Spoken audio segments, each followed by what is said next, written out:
Hello and welcome to today's session. My name is Ken Ragori. I'm a GMAT trainer with the Kenyan Elite program.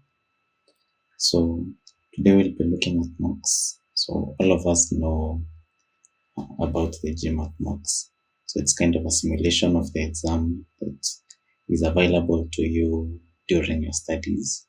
So what is the importance of a mock? Should you do a mock? How many should you do? How should you handle a mock? So we'll be looking at mock as a study tool. So this is the GMAT preparation journey. So we know, of course, to prepare for the exam, you really have to know what GMAT is about and the format of the exam. Once you know that, you can now formulate a study plan. Kind of find a way to divide your time amongst the different sections of GMAT. So the three sections, and we know all the three sections have their own subsections. So you develop a study plan, then you go over your concepts, and after you're done with the concepts or you're comfortable with them, you now begin your practice. So of course, even as I have shown them as independent steps or steps that follow one another, of course they kind of merge together at some point, because you can start practicing when still doing concepts. You can do your practice and mocks at the same time. So the exam is the last mile. So once you are done with preparation, you do the exam. But now, most of the times you find that we do the practice. So this stage here, and then we do the mock, and then between the mock and the exam there's nothing here. So you kind of do the mock, and then the next thing that you do is the exam. So the mock is just serving one purpose, which is kind of letting you know where you are. But is this the right way to use a mock? So why are mocks important? So as I've said, they are like sparring before having a boxing match. So this means that you kind of know where you stand before you get to the exam room. So it's kind of like a mini test. So you do not go in blind. So of course you know maybe the score that you expect, because you will not get, say, 505 in mocks and end up getting 745 in the exam. So your score in the exam is more or less the same as what you'll get in the mocks. So if you perform well in mocks, you are kind of confident that you will perform well in the exam, unless of course something goes very wrong, or there are factors that are beyond your control. Maybe you get sick, or something happens. So, but in addition to these, to letting you know where you are, it can also be a tool that you can use to study or to guide your study. So how should we use our mocks in addition to kind of estimating our score? So as I said, every mock should be a learning opportunity. So these are the insights that you can extract from a mock. So one, as you've said, your estimated GMAT score if you sat for the exam that same day. And then the extra ones are sections that you are good at, sections that need improvement. So when I say these, it's both the sections. So we're talking about verbal, quant, and data insights, and their subsections. So you really have to know what subsections there are in these specific sections, and know how to look out for them when you're analyzing your mocks. So This way you will know where you're performing well and where you are not performing so well that you need to kind of look at. Then unnoticed weaknesses in question strategies. So this is very specific to questions. So probably there's a question type that you're handling the wrong way, and you know these when you know the concept, but your results in these type of questions are inconsistent. So this means that there is a certain weakness that you have in your strategy to solve this question. So if you analyze your mocks well, you can easily tell when this is happening. Then you knowing or tracking your progress from the previous mocks. So if you are doing your mocks and you are getting the same score, so that means that probably that is why you lie. But again, this is not a very good thing because between one mock and the other, there is a period of study. So we would think that after a period of study, you will have improved, even if slightly. So again, if you are remaining constant, or if you actually perform worse than your previous mocks, now you have to look at the mock. You have to dive deep into the mock and determine what led to this decline in your score. Because studying for the GMAT is a journey, and we have to track it um, at every single stage. Without tracking it, you'll probably go to the exam room and get shocked at whatever score that you get. So these are some of the things that we dive into in our training, and uh, spend quite some time showing how to analyze, to extract all these insights from the mocks. And this helps our students a lot, kind of use the mocks as a study tool, as a study guide, or kind of like a roadmap to what you have to study next. So how many mocks are enough?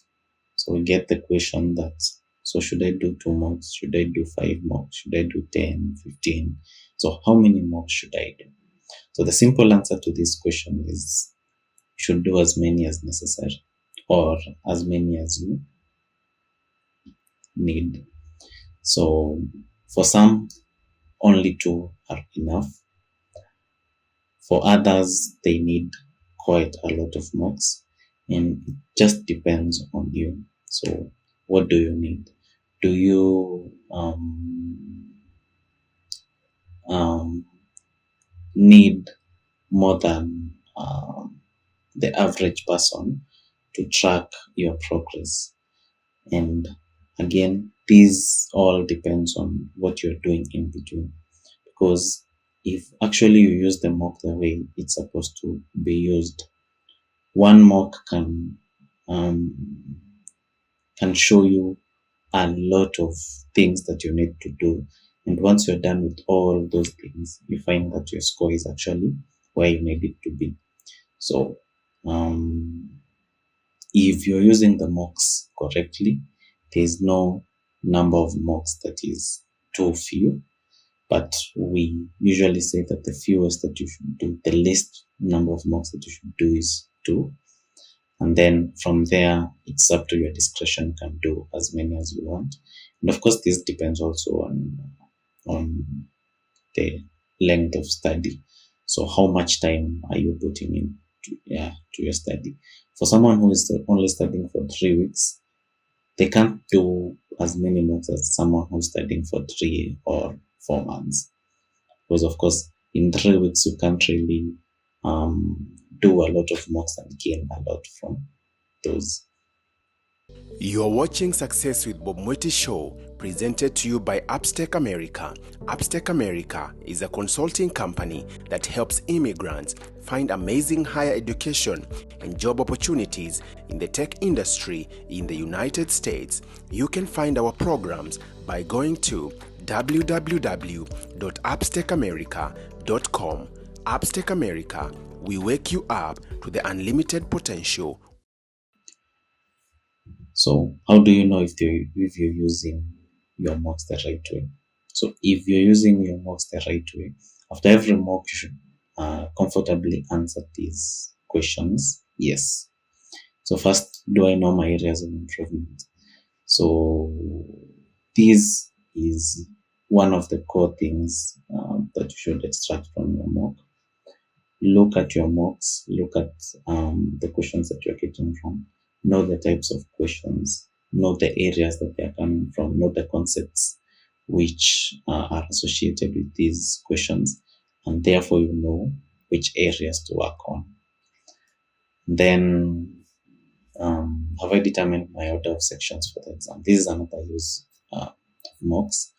So we know that for GMAT, you can start with any section.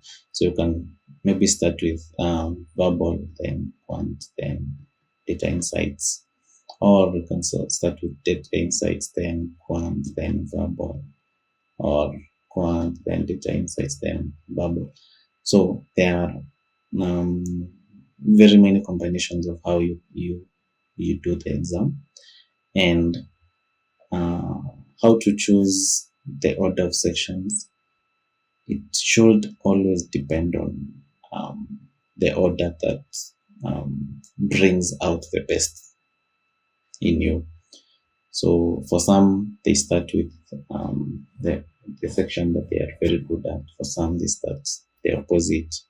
So you really have to do your mocks and do them intentionally, knowing that you want to determine what order is best for you. Then am I solving different issues with my studies or exam taking than those from my previous mocks?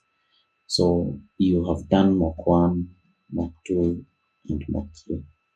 But after analyzing every mock, you find that the issues that you are finding are the exact same issues in mock 1, in mock 2, in mock 3.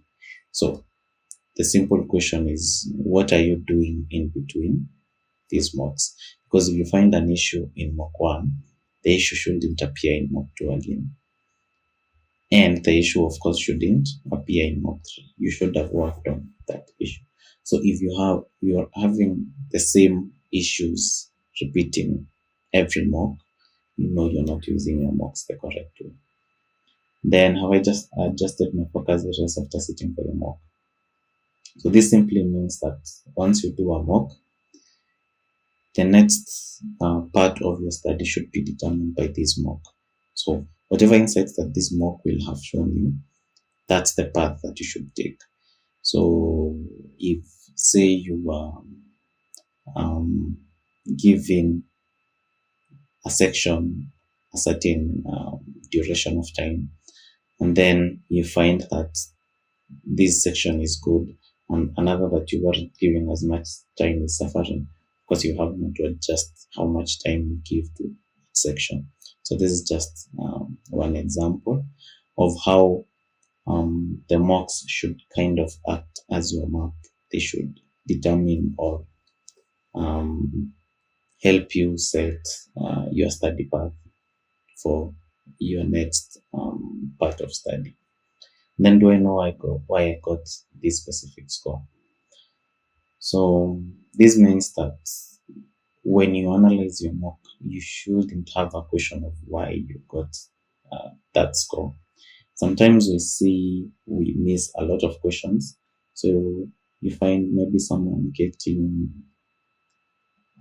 in a section 15 questions correct, and another getting maybe 13 correct, and you find this person scoring more in that section than this other person who got more questions, right? So do you understand why that happened? So to understand that, you of course have to know how the algorithm works. You have to know what type of questions you are missing, and you have to know how different types of questions affect your score. So what are those types of questions that kind of boost your score? What are those types of questions that if you get wrong are very detrimental to your score? And we have talked about these types of questions. So one of the topics that we have covered in our previous videos is easy questions. So if you watch that video, you'll understand how easy questions affect your score. And that way it will shed light, or it will help you interpret these mock results and know why you got that score and how to improve. So all these we talk in a lot of detail in the training, but just to mention some of the other tips that you should look out for concerning mocks is that not all mocks are representative. It's kind of like how we say, for verbal official questions are the only questions that you should use for practice. Why? Because the quality of those questions, there's no other source that can match that quality. The others, you find there are some, I don't want to say controversies, but they are not as clear or as well made as the GMAT questions. So this is the same for mocks. So the GMAT mocks, they show you a score that will probably be a few points off from what you'll get in your exam. That is, if you go to the exam at the point where you did that mock. So other mocks are good also, but they are good in helping you determine other aspects of your studies, say helping you get the stamina for the exam. We know the exam is quite long. It's shorter than it used to be by about an hour, but 2 hours 15 minutes with very time sensitive exam like GMAT is actually very taxing. So the mocks help you build that stamina, and they help you kind of get used to the exam, get used to the exam setting, and so on. Also, they help in practicing your time. So if, of course, you do your exam or your mock and you notice that you run out of time and you have 5 questions left, then you know you have to work on timing. Question-wise, it's neither here nor there. Some of the sections you can use these mocks. They are also good revision materials. Others, you have to take them with a pinch of salt. And then sitting for a mock on your first or last few days of study can hurt more than help. So you are very trained to GMAT and then you sit for a mock.